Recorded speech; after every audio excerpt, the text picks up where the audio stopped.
Vamos abrir em 2 Timóteo, agora capítulo 4. Capítulo 4, versículos 1 a 5. Lemos na abertura, capítulo 3, verso 10 ao 17. Agora nós vamos ler capítulo 4 da segunda epístola de Timóteo, versículo 1 até o versículo 5.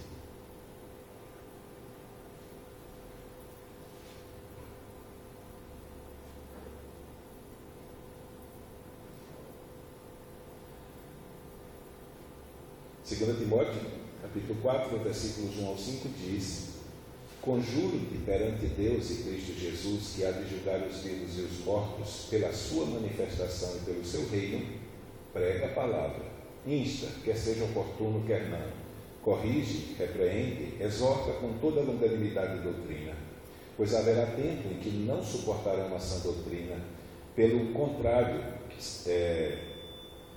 cercar-se-ão de mestres segundo as suas próprias cobiças, como que sentindo coceira nos ouvidos, e se recusarão a dar ouvidos à verdade, entregando-se às fábulas.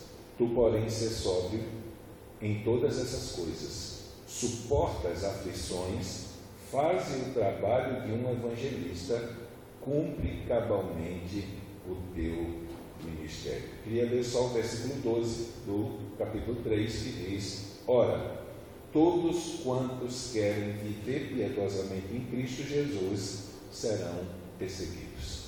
Vamos orar.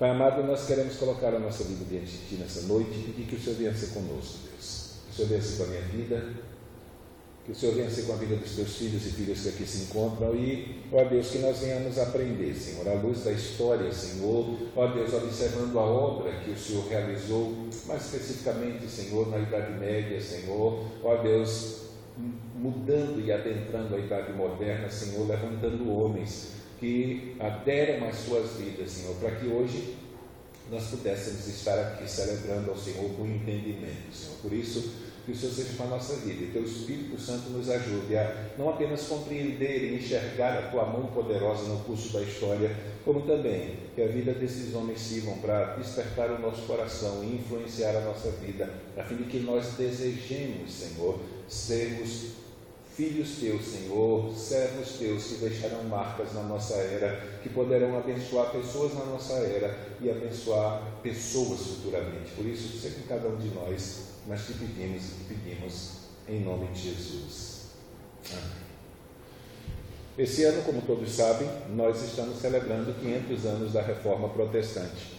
Estávamos estudando o livro de Atos dos Apóstolos, fazendo análise do livro de Atos dos Apóstolos esse ano, mas agora em agosto nós resolvemos interromper a exposição do livro de Atos, a fim de que nós, mais uma vez, trouxéssemos à nossa memória essa grande obra que Deus realizou no século 12, 13, 14, 15 e 16, que se tornou uma bênção para a nossa vida e que influencia e abençoa a nossa vida até hoje. Eu sempre faço questão de lembrar que uma das maiores bênçãos, isso aí é uma resposta que eu dou, principalmente porque existem muitas igrejas ditas evangélicas que os seus líderes dizem que não tem nada a ver com a reforma.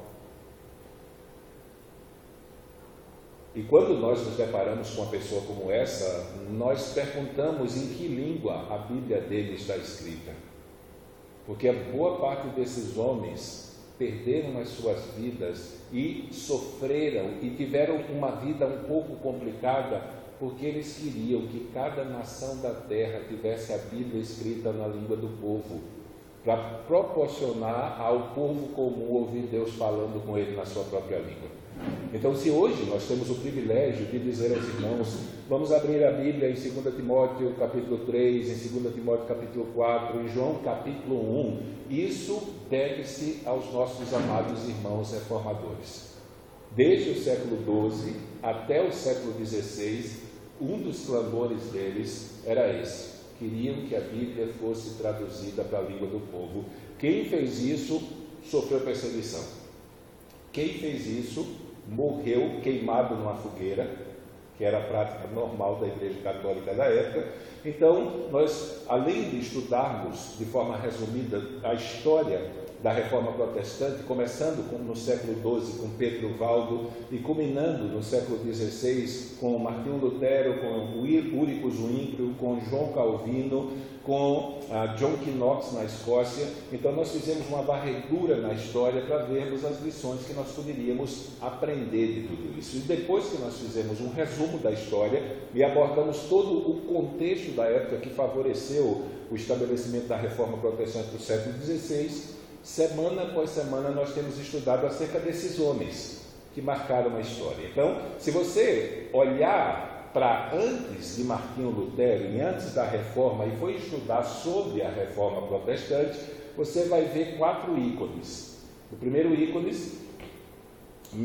ele se chama Pedro Valdo. Final do século XII, 1170, de forma mais intensa entre 1190 até 1220. Era um comerciante rico da França, da cidade de Lyon. Certa feita, ele estava numa feira, e aqui não tem feira livre, para a gente que é do Nordeste é mais comum, não é? Você chega no Natal numa feira livre e quando menos se espera alguém começa a gritar no meio da feira e já junta aquela multidão para escutar o que é. Então era comum artistas apresentarem-se nessas feiras, e num desses aglomerados existia um artista que estava contando a história de um santo que havia sido canonizado pela Igreja Católica no século XI, chamado Santo Aleixo, não é? Tanto que hoje a Igreja Católica tirou o nome dele, não é? O de Aleixo, porque se acredita que a história sobre a vida desse jovem não é verdadeira. Mas se contava a história de um jovem romano de família muito rica, único herdeiro da família, era filho único, que no dia do seu casamento simplesmente se mandou de casa para viver como mendigo pelas ruas. Depois de algum tempo vivendo pelas ruas, esse homem, sem que ninguém saiba o motivo, ele alcançou diante do povo o status de homem de Deus. Mas ele não aceitou isso, ele não queria que esse tipo de louvor fosse dado a ele. Então ele volta para a sua cidade, volta para Roma, e sem que ninguém o reconhecesse por causa do estado em que ele estava, por já haver vivido na mendicância por muitos anos, ele viveu o resto da sua vida nas escadas da propriedade que era dele. No dia da sua morte, ou depois da sua morte, descobriram quem ele era. E o sofrimento passado por esse homem levou, e ainda mais com esse status de homem de Deus conferido a ele, levou a Igreja Católica a canonizar ele como santo. E aí o Pedro Valdo, ele se depara com essa situação, e ele, um homem muito rico, o que é que ele faz? Ele sai dali, no outro dia de manhã, ele vai num seminário, no mosteiro que havia na época, e ele se depara com um doutor em teologia e pergunta para esse doutor de teologia: o que é que eu posso fazer para agradar mais a Deus? Alguns historiadores dizem que o doutor respondeu de forma irônica para ele, né? Vai, vende tudo que tens, dá aos pobres e terás um tesouro no céu. Ele sai do mosteiro, chega em casa, chama a esposa e diz para a esposa: o que é que você quer ficar? Você quer ficar com os bens móveis ou com as propriedades? A mulher não estava entendendo muito o que estava acontecendo. Ela disse: eu quero ficar com as propriedades. Então os bens móveis, parte deles que ele havia adquirido passando a perna nos outros, ele pegou todos eles e foi devolver um por um. E a outra parte que ele conquistou pelo trabalho dele, ele vendeu, parte do dinheiro ele deu para as 2 filhas, outra parte ele contratou 2 padres que eram eruditos na época e pediu para eles traduzirem os evangelhos para a língua do povo, a língua romana, e mais algumas passagens bíblicas. E o resto do dinheiro ele ajudou os pobres. E a partir daí, com os evangelhos na mão, ele começou a pregar o evangelho na língua do povo. E ele, com boa intenção, foi pedir autorização para o Papa. Moral da história, ele foi excomungado.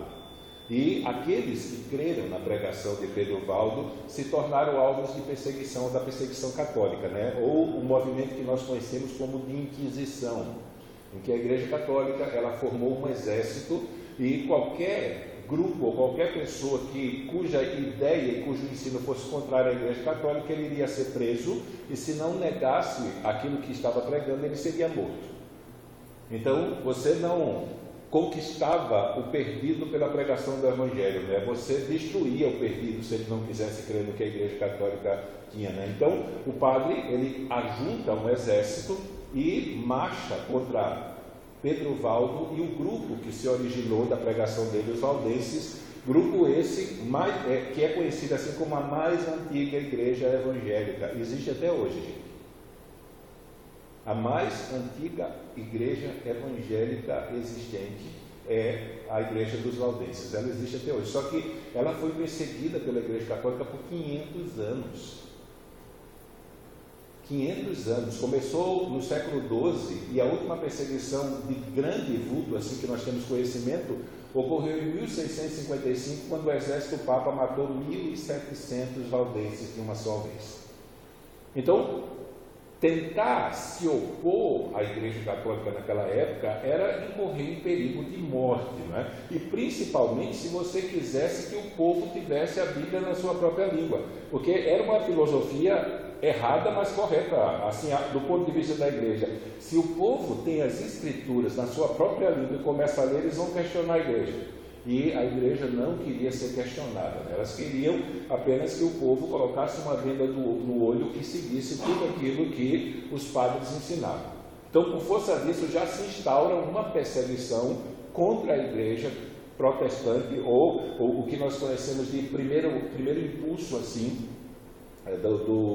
da igreja protestante, e o grupo dos valdenses foi muito perseguido, só que eles são os primeiros, mesmo sem ter esse conceito de missões locais e missões mundiais, eles não se contentaram com a pregação do evangelho na região de Lyon e nos arredores da cidade de Lyon, na França, mas eles foram para a Inglaterra, eles foram para a Boêmia, que é a que nós vamos estudar hoje, eles foram para vários lugares do mundo e pregaram o evangelho lá.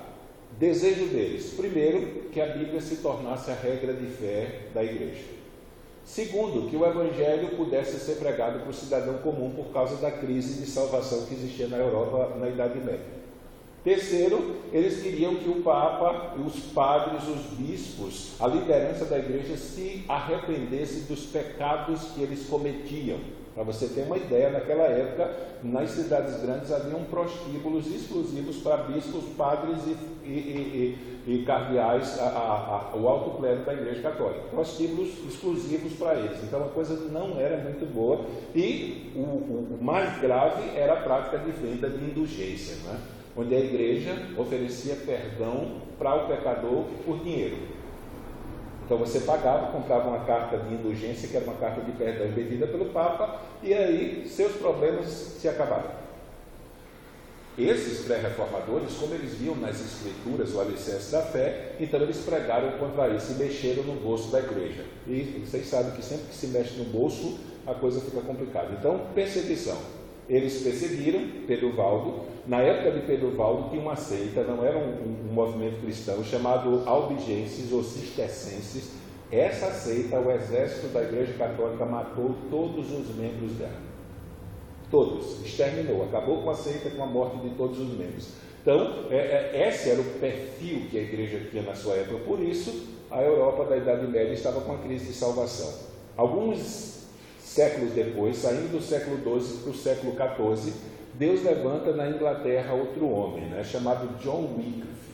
John Wycliffe era um sacerdote, todos eles foram padres, assim, Pedro Valdo não, mas o restante, todos eles faziam parte do clero católico, homens muito estudiosos, que Deus abriu as portas para que eles tivessem acesso ao conhecimento das Escrituras, e como consequência disso, eles passavam a olhar as Escrituras e olhar para a igreja, e a gente fica até com temor na nossa era, porque se fizer isso e olhar para a igreja evangélica, você vai ter um choque, e um choque muito grande. Então esses homens, como era uma igreja só, então eles queriam que de alguma maneira o Papa reconhecesse que havia se perdido no caminho e que o retorno para a sanidade e para a santidade da igreja teria que passar pelo viés das Escrituras Sagradas. Então, como Pedro Valdo, John Wycliffe começou a clamar mais uma vez que a igreja voltasse a ter a Bíblia como uma palavra, o alicerce da fé. Porque naquela época, qual era o fundamento da fé da igreja? Era a palavra do Papa, a palavra dos concílios e a tradição da igreja. E as Escrituras vinham depois disso, se e somente se ela não contradissesse a palavra de nenhum dos três anteriores. Então a igreja abandonou as Escrituras, descambou para a imoralidade, para a perversão e para a pecaminosidade. Então, qual a solução para isso? A ideia dos reformadores era que aquilo que eles estavam vendo de fora, era fruto do que eles haviam aprendido, do que havia sido ensinado. Então, se nós corrigimos o ensino, a vida muda. Eles comparavam a igreja, e aquilo que eles viam da igreja é um iceberg. Você vê um iceberg no mar, de 10 a 15% dele está fora. 80 a 85% do iceberg fica debaixo d'água. Então a ideia deles é, se nós mexermos no fundamento, a vida é transformada, e a única maneira de ver a vida da igreja transformada é se a Bíblia Sagrada, se as Escrituras for a regra de fé. Consequência disso, tanto John Wycliffe como seus seguidores foram perseguidos. Alguns dizem que eles conseguiram, a exemplo dos cistercenses, daquela seita que não era cristã, a exemplo dos cistercenses, eles conseguiram destruir um movimento estabelecido por John Wycliffe, que era conhecido como Lolagos, por intermédio da morte dos seus membros. Só que eles mataram os membros, mas as ideias se espalharam. E aí aquilo que John Wycliffe pregava alcançou vários lugares do mundo, e das localidades da Europa, na Idade Média, no centro da Europa, foi a região da Boêmia. E é isso que nós queremos ver hoje. Nós queremos falar sobre um desses pré-reformadores. Nós temos 4 ícones: Pedro Valdo, temos John Wycliffe, temos John Hus e o último, Jerônimo de Savonarola, né? Se alguém vai na Europa, na cidade de Wittenberg, onde Lutero pregou as 95 teses, há uma estátua de Martinho Lutero grande, e ao redor delas tem 4 estátuas menores. Uma estátua de Pedro Valdo, uma estátua de John Wycliffe, uma estátua de John Hus e uma estátua de Jerônimo de Savonarola, que foram aquelas que simplesmente se destacaram nessa luta em tentar trazer a igreja de volta. Por isso que a gente diz que a reforma protestante, depois do Pentecostes, foi o maior avivamento que ocorreu no seio da igreja na história. Lembrando que quando a gente fala em avivamento, não estamos falando do conceito que nós conhecemos comumente hoje, né? Normalmente quando alguém diz Deus manda um avivamento, ele está pedindo que Deus comece a operar na igreja, dando dom de línguas, profecia, cura e fazendo um monte de coisa sobrenatural. Isso não é avivamento. O avivamento é Deus alcançando a vida da sua igreja quando a igreja perdeu o rumo do caminho e trazendo essa igreja de volta ao caminho da santidade, colocando a palavra de Deus em primeiro lugar, e pelo confronto da pecaminosidade com a palavra de Deus e o convencimento do Espírito Santo, a igreja volta de novo a servir a Deus e se doar para o serviço dele. Então, eu digo sempre aí em Santa Rosa, né? Quando a gente ora e diz Deus manda um avivamento para a nossa igreja, é porque a gente está começando a reconhecer que o estado espiritual da igreja está de miséria para baixo. Depois do culto de terça-feira agora, eu estou pensando no próximo culto orar por avivamento de Santa Rosa. Porque o descaso dos membros com culto público e a parte do culto público, com a leitura bíblica, com a vida de oração, não dá para a gente esperar outra coisa senão o socorro de Deus para melhorar isso. Então, estudar o livro de Atos, estudar a vida desses homens, deixa a gente corado de vergonha, né? Então, a influência dos ensinamentos desse homem chamado John Wycliffe chegou numa região da Europa, do centro da Europa, chamado de Boêmia. E nessa região Deus levanta mais um homem para chamar a igreja de volta à sua palavra, ao arrependimento dos seus pecados e à fé em Jesus Cristo. E o nome desse homem era John Hus, né? Então, se eu fizer alguma confusão aqui, porque é complicado, na tradução do inglês, eles colocaram John e John. Um é Wycliffe, o outro é Hus. E às vezes, na hora de nós pronunciarmos aqui o nome de John Hus, pode sair Wycliffe, mas você sabe que hoje nós estamos falando e queremos aprender com a vida desse homem, não é? Agora, para aprender com a vida dele e o que Deus fez, gente, é maravilhoso a gente conseguir enxergar a mão de Deus na história, movendo não apenas a vida da igreja, mas também conduzindo os aspectos do mundo para que aquilo que ele quer fazer possa de verdade ser tornado realidade no curso da história. Então aqui, uma cidade que era a Boêmia, havia outra, uma cidade nessa região chamada cidade de Praga, né? Era o centro cultural da Europa, do centro da Europa na Idade Média. Nós tínhamos universidade de destaque, que era a Universidade de Oxford, na Inglaterra, e na região da Boêmia tínhamos a Universidade de Praga, que de verdade se tornou o centro do pensamento, tanto no que diz respeito ao aspecto religioso, como ao aspecto da vida comum. Só que essa cidade, em termos de comportamento, era uma Corinto da vida. Era uma cidade totalmente pervertida e imoral. Você poderia certamente encontrar pecados ou males se revelando na vida de quase todos os habitantes da cidade. Males como embriaguez, como prostituição, como avareza, entre outros pecados. Então, a prática de pecados, sendo tratado como algo totalmente normal, era comum na cidade de Praga, só que a parte dessa vida de pecaminosidade, essa cidade, ela já estava clamando há muito tempo por uma libertação do domínio da Igreja Católica. Ela já ansiava se livrar das garras de uma igreja cuja liderança vivia de maneira imoral e promíscua e que não tinha uma resposta que pudesse trazer tranquilidade ao coração deles com relação à salvação. Então, em 1375, alguns nobres da cidade, observando o tipo de testemunho que a igreja estava dando, eles pediram ao imperador para que o imperador convocasse um concílio, que é uma reunião da liderança da igreja, para que se discutisse alguns maus comportamentos que a liderança da igreja havia tido. O rei não sabia o que fazer. Então o que ele vai? Ele vai pedir conselho para o Papa. E a resposta do Papa foi que eles prendessem esses hereges que estavam fazendo mal à igreja e castigassem eles severamente. Então, se opor ou discordar naquela época de qualquer tipo de ensinamento da igreja era algo terrível.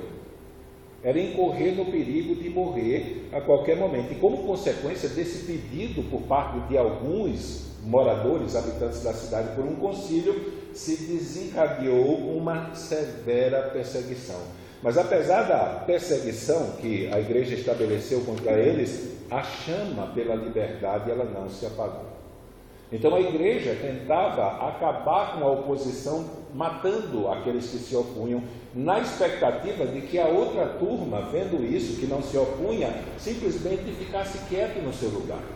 Só que, como era uma obra de Deus, como o que estava ocorrendo no decorrer da história era uma obra santa, então quanto mais eles perseguiam, quanto mais eles prendiam, quanto mais eles matavam, mais Deus levantava a gente. A ponto de que na região da Boêmia isso não se constituiu como um grupo que se levantou pequeno, mas houve uma reação nacional contra a Igreja Católica e como consequência disso nós já vemos as marcas do que aconteceu no século XVI, já evidentes e sendo vistos na Boêmia, na região central da Europa, no século XV. Não é? Agora, uma das coisas que cooperou para que esse movimento se expandisse foi justamente o conhecimento dos livros escritos por aquele outro reformador da Inglaterra chamado John Wycliffe, cujo maior problema foi traduzir a Bíblia para o inglês, para a língua do povo. Então, os livros de John Wycliffe começaram a se espalhar na região da Boêmia, e isso foi favorecido por causa de uma aliança política. Né? O rei da Inglaterra, Ricardo I, casou com a irmã do rei da Boêmia, que era Ana, e essa Ana era uma mulher muito piedosa. Ela era cristã, era muito piedosa e ela gostava de estudar as escrituras. Então ela casa com o rei inglês, vai para a Inglaterra, e lá na Inglaterra ela tem acesso aos livros escritos por John Wycliffe. O rei morre, Deus estava no controle de tudo isso, e Ana volta de novo para a Boêmia, só que quando ela volta para a Boêmia, ela traz os livros de Wycliffe. E aí os ensinos de John Wycliffe, principalmente, que as escrituras eram a autoridade maior da igreja, que o Papa deveria viver uma vida de santidade, que a compra de perdão não poderia ser feita, e o comportamento imoral da igreja deveria ser deixado para trás, e a igreja deveria se voltar a uma vida mais simples. Isso começou também a influenciar a vida daqueles que habitavam na Boêmia por força dos livros, que foram escritos e que agora estavam chegando à região da Boêmia, cujas doutrinas estavam se tornando conhecidas. Para você ter uma ideia, tanto John Ros como John Wycliffe, eles eram tão inteligentes que John Wycliffe na Inglaterra, ele se tornou professor da Universidade de Oxford, e ele era chamado de a joia de Oxford.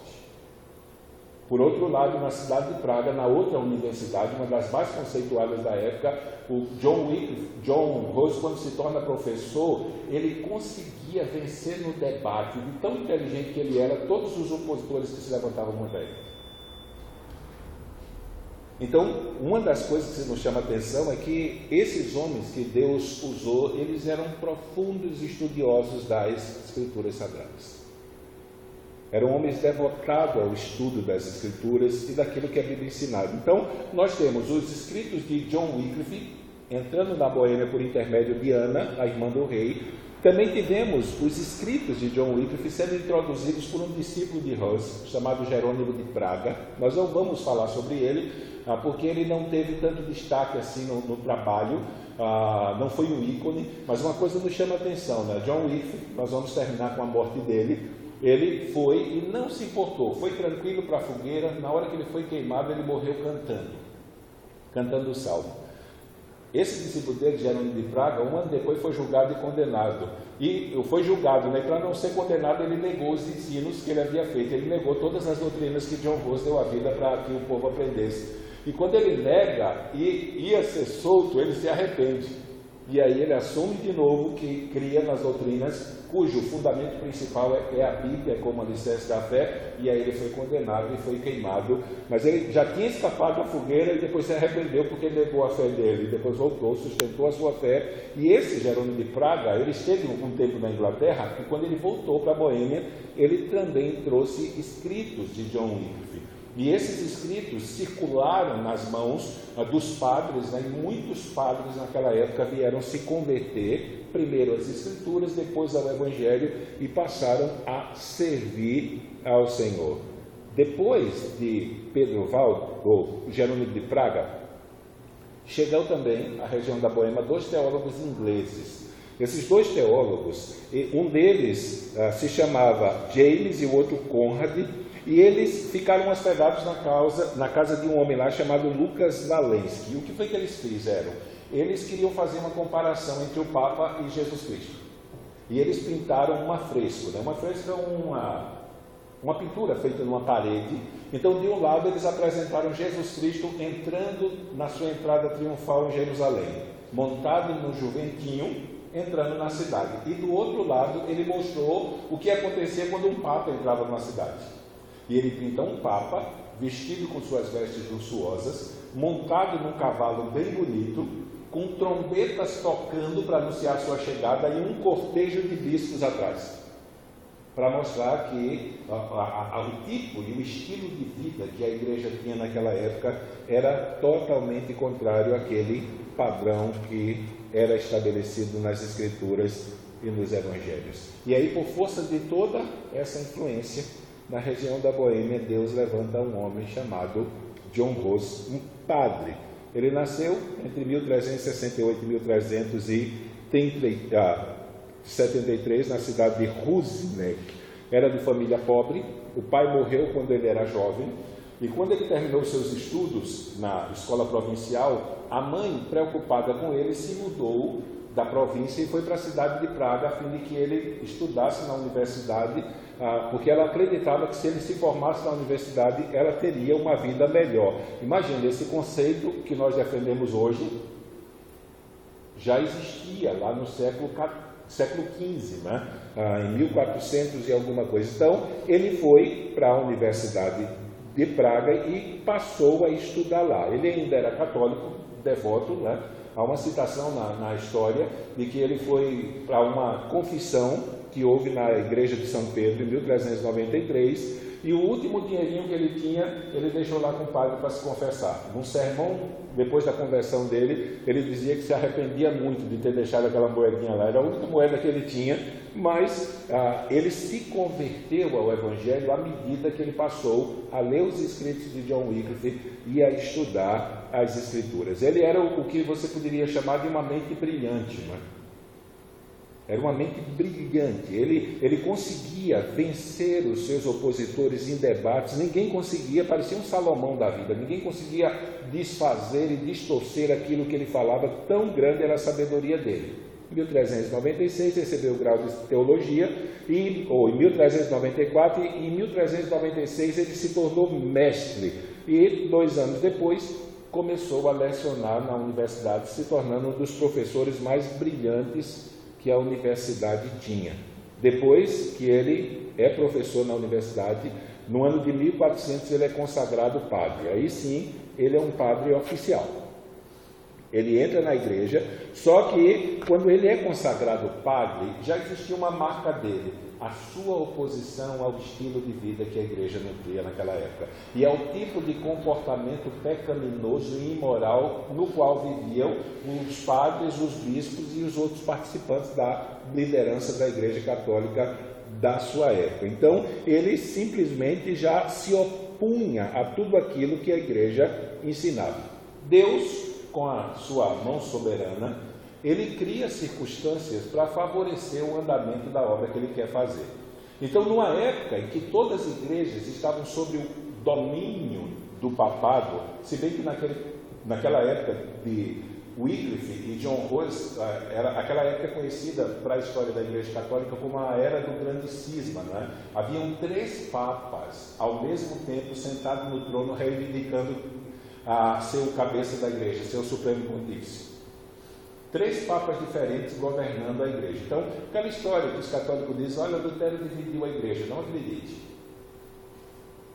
É mentira. Antes de Lutero, a igreja, imagine, 3 papas ao mesmo tempo. A parte disso, tinha as ordens monásticas, que começaram a surgir depois do século XII, 11, 12. Então, cada ordem monástica que existe é uma divisão na Igreja Católica. Por exemplo, hoje temos os carmelitas, temos os agostinianos, temos os franciscanos, temos os marianos, e aí temos mais uma série de outras ordens. O que é isso dentro da Igreja Católica? É divisão. São cristianismos diferentes subsistindo numa mesma instituição que tem a cara de unida porque a figura principal é o Papa. Mas cada instituição dessa, cada ordem dessa é um cristianismo católico diferente, que caminha sob a égide de um único Papa. Só naquela época haviam 3 papas no poder, só que eles controlavam o púlpito das igrejas, né? A missa tinha que ser rezada em latim, como até pouco tempo atrás. Às vezes, quando eu dou curso de história da igreja, por aí, principalmente da Reforma, chega uma pessoa, agora aconteceu lá em Praia Grande, quando eu acabei o culto, veio uma senhora e disse, pastor, eu assisti missa em latim. E o padre ficava de costa para a gente, e ela começou a explicar que aqui na região, ela assistiu missa em latim do mesmo jeito que era. Por quê? Porque na cabeça da igreja o povo não ia entender as escrituras mesmo, então poderia se celebrar, e se eles quisessem saber alguma coisa, eles pediam explicação para o padre. Só que na cidade de Praga, um homem chamado Muliano, ele construiu uma capela que era chamada de Capela de Belém. Essa capela não estava sob a autoridade da igreja. Quem mantinha ela financeiramente era o rei da Boêmia. E aí o que é que acontece? John Hus foi levado para ser pregador de lá. Primeira diferença, missa não era feita em latim, a pregação da missa era feita na língua do povo. E não era obrigado a ter todo aquele processo litúrgico que havia nas missas medievais. Então, o que foi que ele fez? John Hus devotou toda a sua vida para estudar as escrituras e pregar. E ele era um pregador daquele que atrai multidão, gente. Não era daqueles que usavam uma homilia, né? Ele era um pregador eloquente que atraía ouvintes. E como ele pregava as escrituras, e aquilo que ele pregava denunciava o pecado da igreja para um povo que há muito tempo queria se livrar das garras das igrejas, pronto, ele se tornou o pregador queridinho de Praga da Boêmia. E quem financiava ele, e quem financiava a igreja, era o próprio rei. Então ele caiu nas graças do rei, né?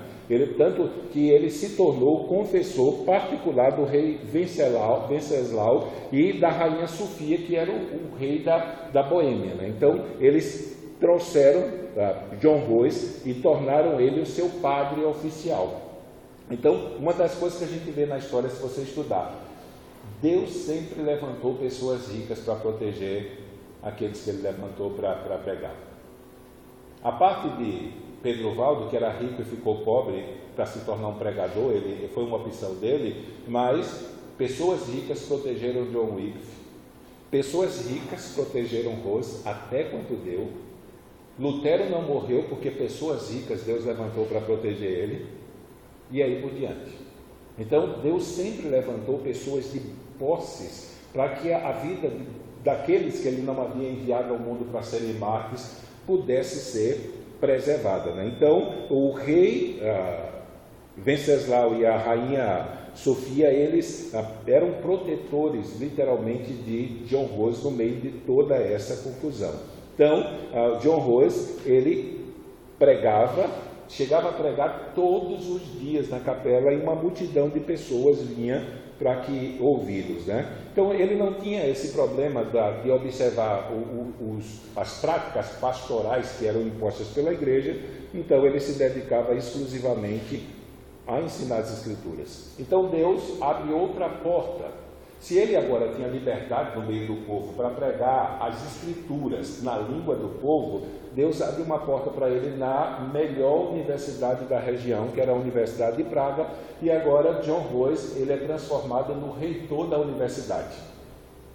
Só que quando ele vai ser reitor da universidade, ele já havia declarado publicamente que admirava os ensinos de John Wycliffe. E como consequência disso, a universidade dividiu.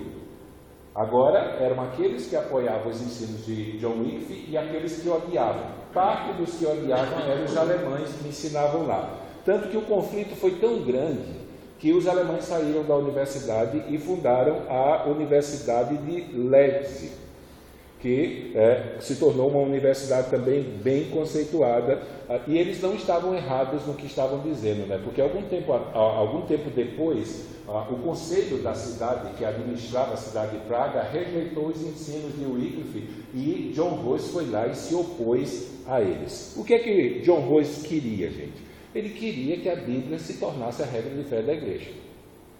Então, tudo aquilo que eu e você, como igreja, todo cristão deveria crer, teria que estar fundamentado nas Escrituras. E ele começou a declarar publicamente que se um cristão tivesse que escolher entre as Escrituras e a palavra do Papa e a dos concílios, ficasse com as Escrituras e desobedecesse o Papa. E aí a coisa ficou ruim para ele. A coisa começou a ficar difícil, e aí, por força dessa pregação, ele começou a juntar uma série de inimigos contra ele. Um dos papas, dos 3 que queria mandar na igreja, né, era Inocêncio VII. Ele mandou uma ordem para o bispo de Praga para que simplesmente destruísse e livrasse a cidade dos ensinos de John Wycliffe, que John Hus havia abraçado e estava pregando. E como consequência disso, até esse momento o bispo da cidade era amigo de John Hus. Mas agora, por força da ordem do Papa, ele não apenas se tornou inimigo de John Hus, como também mandou uma cartinha para o Papa sujando a imagem de John Hus para com ele. Ele foi proibido de pregar John Hus. Não apenas na igreja, mas foi proibido de pregar em qualquer lugar. Esse caso aqui constituiu-se o primeiro ato de desobediência dele. O Papa fez a mesma coisa com Pedro Valdo, só que Pedro Valdo, ele disse que a ordem para pregar estava nas Escrituras, então ele iria obedecer às Escrituras e não o Papa. John Wycliffe, John Hus, a mesma coisa. O Papa ordenou que ele deixasse de pregar. Só que como ele acreditava que a palavra última da igreja era a Bíblia, e a Bíblia ordenava que ele pregasse, então ele desobedeceu a ordem do Papa. Em 1409, o Papa Alexandre V, outro Papa que substituiu esse, ele ordenou que o arcebispo de Praga mandasse queimar os escritos de John Wycliffe. Eles chegaram a queimar cerca de 200 volumes. Naquela época era complicado, porque os livros eram escritos à mão. Só que uma coisa que nos chamou a atenção nesse episódio é que esse episódio dá para ver o quanto o clamor para que a palavra de Deus, as Escrituras Sagradas, voltassem a ser o alicerce de fé da igreja, havia alcançado. Esses livros pertenciam à classe alta. Até alguns anos atrás, aqui no Brasil, se dizia que ser crente era coisa de pobre. Hoje não mais. Mas aqui, quem estava devorando os ensinamentos contidos no livro de Wycliffe era a classe mais alta, eram os nobres. E aí isso demonstra claramente que todo esse apelo por uma reforma da igreja, ele não era mais algo que estava estabelecido num único lugar, numa única cidade, mas era um apelo nacional feito para que a igreja se arrependesse dos seus caminhos e voltasse ao caminho. Ele arrumou problema com o Papa, ele arrumou problema com pessoas que se opunham e também arrumou problema na universidade. Né? Ele tinha um amigo na universidade que era professor com ele, mas depois de toda essa confusão e das reivindicações dele com relação aos ensinos de John Wycliffe, ele se tornou inimigo e se tornou um dos acusadores no Concílio de Constança, em que John Hus foi condenado à morte. Havia também o bispo de Praga, chamado Zibner, que ele mandou uma carta, quando ele disse que ele denegriu a imagem de John Hus, ele disse o seguinte na sua carta que mandou para o Papa, que John Hus era um pregador errôneo e escandaloso. Imagine uma igreja tranquila como a nossa, se a gente trouxer um pregador bem pentecostal, daquele que grita, pula e... Imagina o choque. Era o Hus, em relação ao como o padre pregava. Então ele diz que o cara era escandaloso, que ele pregava contra o ensinamento da igreja. Naquela época, o que a igreja oferecia como salvação? Como oferece até hoje. Obedeça os sacramentos e faça boas obras. Se tivesse carta de indulgência hoje, e compre carta de indulgência para ter perdão dos pecados. Quem quis ressuscitar a venda de indulgência foi Bento XVI, né? Aquele Papa que demitiram. Então, demitiram ele, infelizmente, porque ele havia estabelecido a divisão clara para Bento XVI, ou você era católico e aceitava a autoridade do Papa, ou você ia para o inferno. Demitiram ele e colocaram esse... como é que é o nome dele? Francisco Paz e Amor, né?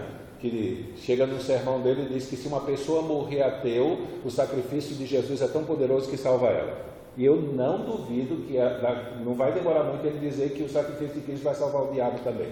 Que isso é universalismo radical, né? Então, nesse sentido, não mudou muito as coisas hoje. Mas uma das coisas é que ele pregava contrário ao que a igreja pregava, e por causa disso muitas pessoas estavam saindo da igreja e se desviando da fé. O sucessor de Alexandre V, o Papa João XXIII, por força disso, manda o John Hus parar de pregar novamente. Só que esse tipo de ordem, ele era desobedecido, ele continuava pregando. E aí começam as complicações mais graves. Ele foi convocado para um concílio, e na Igreja Católica medieval funcionava dessa forma. Você era considerado um herege pela Igreja Católica, ela chamava você para um julgamento. Só que não tinha julgamento nenhum. Você era chamado para se colocar diante das autoridades e dizer que se arrependia e negava o que você estava pregando ou não. Se você se arrependesse e negasse, você voltava para casa. Se não, você voltava no caixão. Então, nesse sentido, quando ele é convocado, se junta um grupo de pessoas, o rei, os nobres, os professores da universidade, e intercedem por ele diante do Papa para que ele não pudesse ir um advogado. O Papa concordou, só que, mesmo indo um advogado, John Hus foi excomungado. Ele foi condenado pela igreja, foi excomungado e a cidade de Praga foi interditada. Veja o que a Igreja Católica fazia. Um exemplo, eu estou lá, ela me considera um herege, ela me condenou, só que eu não estou lá para ser preso e ser morto. Eu estou na cidade onde eu estava trabalhando.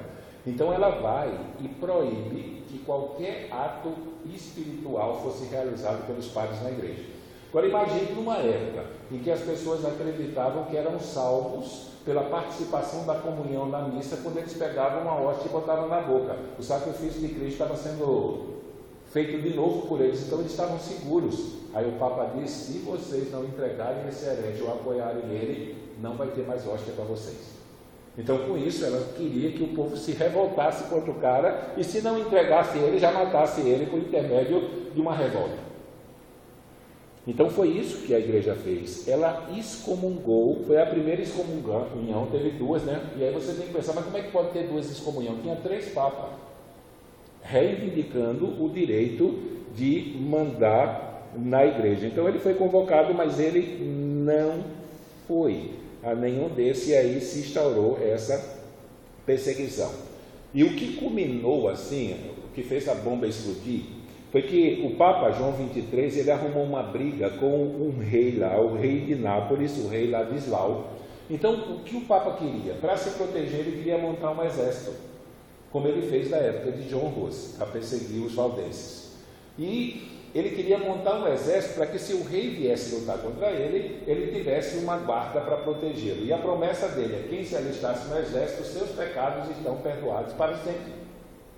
E, além dos pecados totalmente perdoados, você receberia graça da igreja e benefícios espirituais. E aí ele manda uma comitiva de pessoas convocar pessoas para participar do seu exército.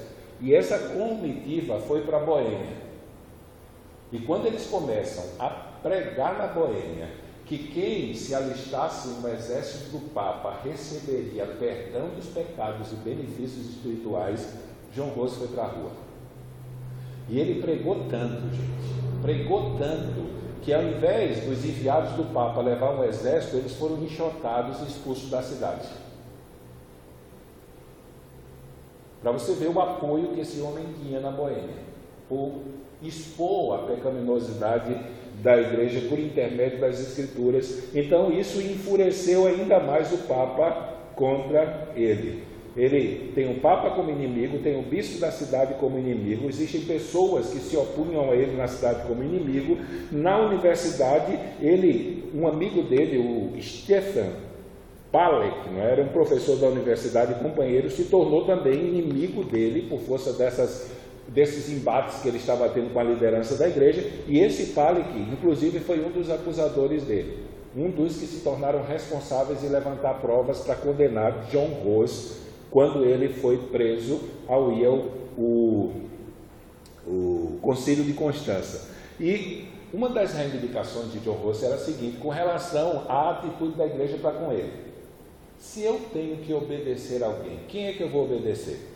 Porque a igreja estava dividida. Tinha 3 papas assentados no trono ao mesmo tempo, cada um reivindicando seu papa verdadeiro e excomungando o outro. Então John Hus, ele perguntava a quem ele deveria obedecer, quem ele deveria prestar obediência: a Baltasar Cossa, que era João XXIII, que estava sentado no trono em Bolonha, a Ângelo Corário, que era chamado Gregório VII ou XII, que estava em Rímini, ou Pedro de Lune, que se chamava Bento XII, que estava em Aragão. E ele diz que todos os 3 papas eram falíveis, porque nenhum concordava com o outro em suas práticas, suas ações. Ou, se não dava para distinguir quem era o verdadeiro, então ninguém tinha autoridade para condená-lo, mas ainda assim ele foi convocado para comparecer ao concílio aonde ele veio a falecer, aonde ele veio ser condenado e ser morto. Ele foi convocado para comparecer no concílio de Constança. Os nomes dos concílios em relação à cidade em que eles foram realizados. Só porque ele foi? Ele foi porque ele recebeu um salvo-conduto do imperador. Um salvo-conduto era um documento emitido pelo imperador, dando segurança àquela pessoa que, independente do que ocorresse nesse concílio, ele não seria preso. Ele poderia voltar para a sua cidade livremente. Então, o imperador da época do Sacro Império Romano, o imperador Sigismundo, ele deu a palavra a John Wycliffe de que ele estava protegido e seria protegido pelo império. Então, por causa dessa proteção, ele foi conduzido ele se dirigiu ao Concílio de Constança acompanhado de alguns líderes da época. Ele chegou à cidade em novembro de 1414 e quando ele chega na cidade, o concílio ele emite um decreto passando por cima da palavra do imperador. Então a igreja reivindicava ser a autoridade superior ao imperador e ela segurava os imperadores na corda. De que maneira? Se o imperador se opusesse à igreja católica, ela excomungava ele. Ele era um amaldiçoado, destinado ao inferno, e quem apoiasse ele, seguisse ele, se tornava um amaldiçoado e destinado ao inferno. Então, se o imperador era amaldiçoado, o povo virava as costas para ele e ele perdia a sua autoridade. Então, simplesmente a igreja passou por cima da promessa e da palavra do imperador de que iria proteger John Rose, e ela emitiu o decreto que não reconhecia o salvo-conduto, publicando o decreto dizendo que com hereges não deveria ninguém guardar sua palavra. Então, se você prometeu uma coisa para um herege e você descobriu que ele é herege, você não é obrigado a cumprir sua palavra, e como consequência disso, o imperador voltou atrás na sua palavra de dar proteção a ele. Por causa disso, ele de pronto foi preso. Ele foi preso no calabouço do Mosteiro dos Padres de Capuz Negro e foi proibido a ele ter advogado. Motivo: porque diziam que um herege não poderia ter um defensor. 2 acusações eram feitas contra ele, gente. Primeira é de que ele cria nas doutrinas de John Wycliffe, daquele reformador da Inglaterra, que depois de 30 anos da sua morte, nesse concílio aqui de Constância, ele foi condenado. Foram lá, desenterrar os ossos dele, queimaram em praça pública e depois jogaram a poeira no rio. Tão grande era o ódio que a Igreja Católica tinha de John Wycliffe, e um motivo era porque ele traduziu a Bíblia para a língua do povo inglês. Então, pelo fato dele crer nas doutrinas de John Wycliffe e de ter, como eles diziam, se infectado com a lepra dos valdenses, o que aconteceu com Pedro Valdo? O Papa proibiu ele de pregar. Só que eles disseram que a ordem para pregar o Evangelho estava na Bíblia, a palavra da Bíblia valia mais que a do Papa. A mesma coisa John Rose fez. Quando mandaram ele parar de pregar, ele continuou pregando. E mais ainda, na língua do povo. E como consequência disso, foi alguém que declaradamente havia, aos olhos da igreja, se rebelado contra a ordem do Papa e a autoridade do Papa. Ele foi levado para ser julgado. Eles queriam fazer um julgamento tipo secreto, assim. John Rose no lugar, eles julgavam e depois diziam uma pena para ele. Só que por força da intervenção de alguns nobres, e aí volta, palavra de rico naquela época, porque a igreja gostava de muito de dinheiro, valia. Então você queria ter algum tipo de autoridade para negociar com a igreja, era só ter dinheiro.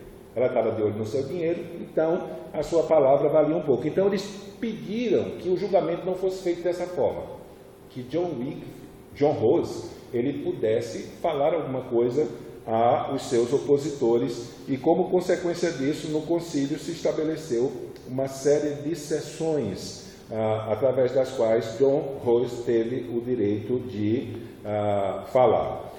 Uma das oportunidades, para se defender, ele apelou para as Escrituras.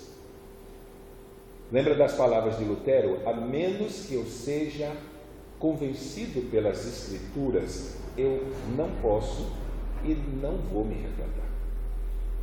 Então, se vocês não pegarem a Bíblia para mim e me mostrarem que eu estou errado, para que eu volte atrás, então eu não vou voltar atrás. John Rose fez a mesma coisa. Na hora que começaram a questionar aquilo que ele pregava, ele pediu para que eles provassem pelas Escrituras que ele estava errado, e como consequência disso se armou um tumulto tão grande no concílio que tiveram que parar o concílio. É igual aquela questão do julgamento, quando os ânimos se afloram, o juiz bate o martelo e diz: vamos ter um recesso de tanto tempo.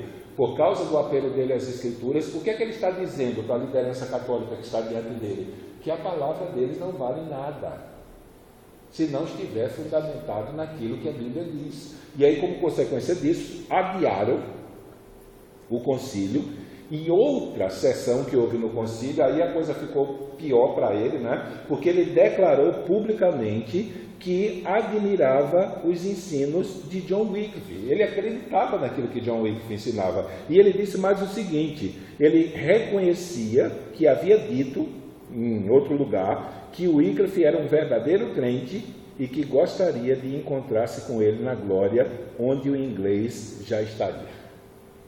Para o auditório, isso aqui soou como uma piada, né? Então, eles caem na gargalhada, só que à medida que o processo vai se desenrolando, a decisão já estava promulgada. Durante o tempo que ele ficou preso, isso me chama a atenção, né? Que ele não ficou chorando lá na prisão, não, pedindo a Deus que restituísse, cantando restitui lá, eu caio de volta que é Deus. Enquanto ele estava preso lá, ele escreveu livros. Ele escreveu algumas obras. Ele escreveu um tratado sobre os 10 mandamentos. Ele escreveu um tratado sobre a oração do Pai Nosso, ele escreveu um tratado sobre os pecados mortais e uma obra sobre casamento. Então ele estava trancadinho lá, mas estava ocupado. Ele estava escrevendo livros que tinham como fundamento as Escrituras. Em 1415, ele foi transferido para o convento dominicano, onde ficou até o dia da sua morte. No dia 4 de maio de 1415, o concílio condenou os escritos de Wycliffe como heresias. E condenou Wycliffe à morte depois que ele estava morto. Já fazia 30 anos que mataram Wycliffe morto de novo, queimado na rua. E como John Rose disse que acreditava que os ensinos de Wycliffe eram verdadeiros, então John Rose ele foi condenado também naquele concílio como herege. Só o que eles fizeram? Eles tinham esperança que ele se arrependesse e voltasse atrás. Então eles deixaram ele preso um mês, gente, submetido a maus tratos. Ele ficou muito fraco, muito debilitado, só que ele não negou de maneira nenhuma aquilo que ele estava escrito. E no dia 6 de julho do mesmo ano, foi marcado o dia da sua execução. E eu queria ler a partir daqui para encerrar, para que vocês entendam como era o processo naquela época que a igreja fazia para matar alguém porque discordou daquilo que ela pregava. Em 6 de julho do mesmo ano, de 1415, quando foi o concílio, o dia marcado para a sua morte, uma grande multidão de pessoas se aglomerava para testemunhar o espetáculo. O arcebispo de Riga foi buscar Hus na prisão para trazer à presença do conselho. Essa sessão derradeira se deu na catedral. Quando chegaram, uma missa estava sendo celebrada e Hus foi obrigado a ficar de fora da igreja, no pórtico, porque poderia profanar a celebração por ser um herege.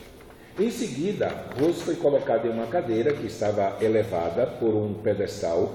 O bispo de Lodi proferiu um sermão no texto de Paulo aos Romanos, que o corpo do pecado seja destruído, Romanos 6,6. As acusações, o depoimento das testemunhas e a sentença foram lidos novamente.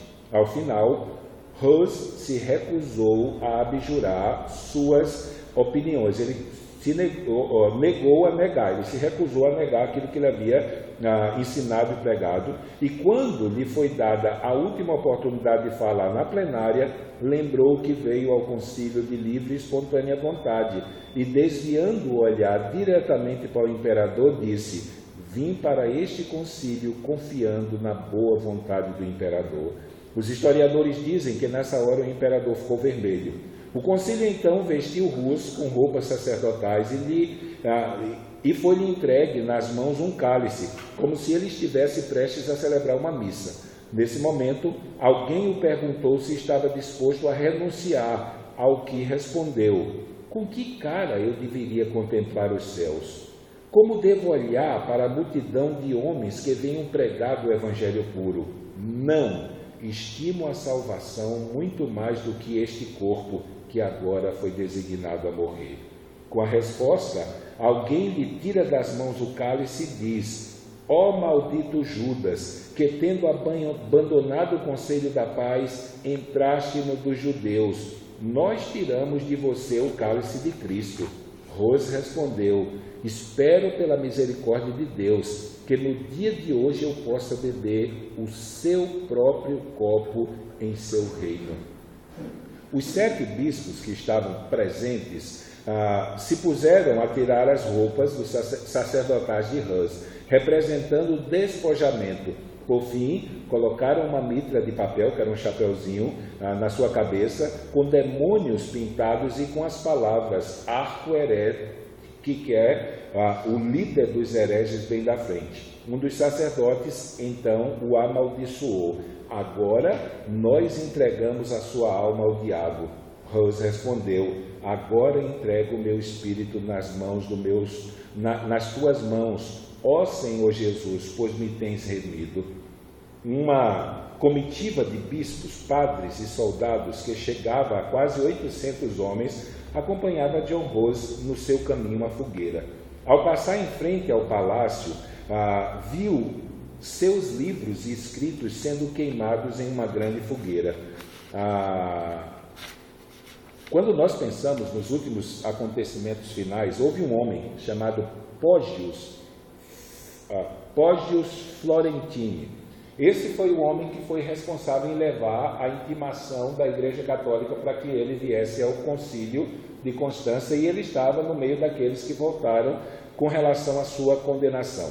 E esse homem, Florentini, ele escreveu 2 cartas para um amigo dele, relatando o que aconteceu na morte de Rose, os acontecimentos finais. E ele diz o seguinte acerca da morte dele: ele foi levado para ser queimado em praça pública. Então ele diz o seguinte nessa carta que ele escreveu para o amigo dele: ele chegou até a estaca olhando para ela sem medo. Ele subiu nela depois que 2 assistentes do carrasco haviam rasgado as suas roupas. Naquele momento, um dos eleitores, o príncipe Luduin do Palatinado, subiu e implorou que Rose voltasse atrás para que fosse poupado das chamas. Mas Rose respondeu: de que erros devo renunciar? Não me vejo culpado de nenhum. Invoco a Deus que tudo o que escrevi e preguei foi a fim de livrar almas do inferno e da perdição. E completou já amarrado na estaca por cordas e correntes: hoje vocês assarão um ganso magro, mas em 100 anos ouvirão um cisne cantar. Não serão capazes de assá-lo, e nenhuma armadilha ou rede poderá segurá-lo. O príncipe, ele voltou cheio de pena e de admiração.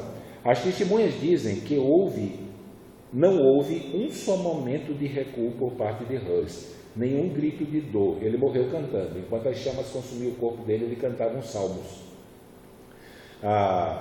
Nenhum grito de dor, mesmo quando as chamas se levantaram e consumiram o nosso valente herói.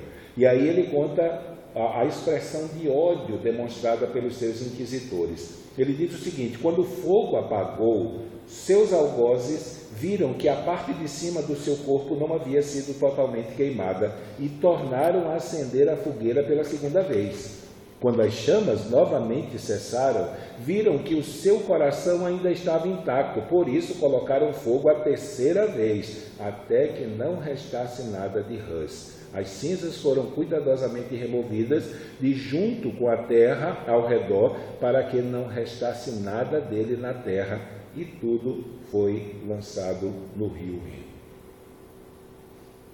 100 anos depois dessa data, em 1515, Lutero começou a ensinar na Universidade de Wittenberg, a expor a carta de Paulo aos Romanos. E em 1517, no dia 31 de outubro, ele pregou o seu discurso, o seu debate na porta da capela de Wittenberg, com as 95 teses que são tão conhecidas. E alguns anos depois desse episódio, Lutero falou sobre esse episódio aqui da morte de Rose.